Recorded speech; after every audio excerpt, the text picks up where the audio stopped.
morning, ma'am. How are you? I'm fine. Welcome to Find Your Mate. Please tell us something about your work experience. In the Philippines and here in the UAE, ma'am. In the Philippines? Okay, in Philippines, I worked there in a law firm for almost 9 years. So what is your job description? I am a supervisor there. Can you tell me what were your duties and responsibilities while on that job?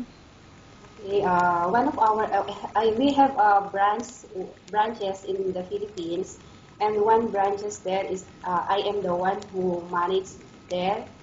I am the one who doing the paperwork and all, and manage also the staff. Okay. And how much salary did you receive every month?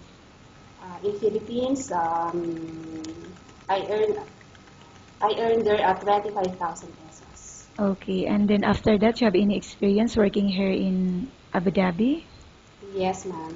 Can you tell me? Okay, I work in a walk-in closet that is for ladies' wear. That's it. And So what were your duties and responsibilities on that job? I am a shop assistant there.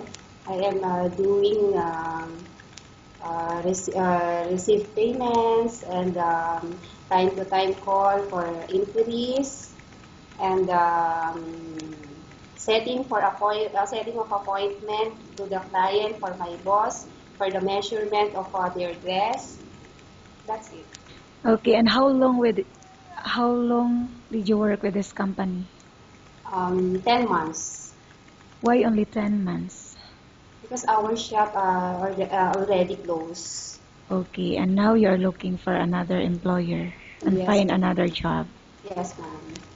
So, how much is your salary expectation?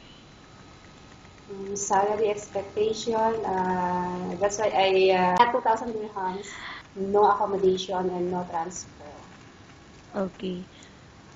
Are you married or single? Married. Do you have kids? I have 3 kids. Okay, who will take care of your kids while you're here in Abu Dhabi? My mother and my husband. Okay, do you have any friends or relatives here in Dubai or in Abu Dhabi? Yes, ma'am. I have my 2 cousins and my one niece. Where do you usually spend your days off?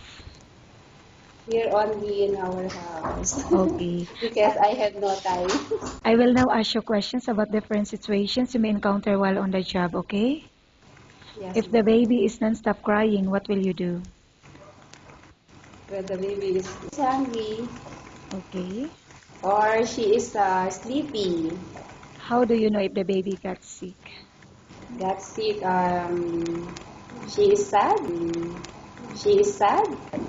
And then, And then she or he is always crying, like that, like that. in cleaning the house, which area do you usually working in? Kitchen, And then, in room, how all. about, yes, how about cooking? Do you have any specialty in cooking? Yes, I have Philippine food. But are you willing to learn? Yeah, Why do you think you should be hired? because maybe I have experience for take care of children. Because my kids is already old, like that. So I have a lot of experience. Okay, thank you. Nice talking with you and have a good day.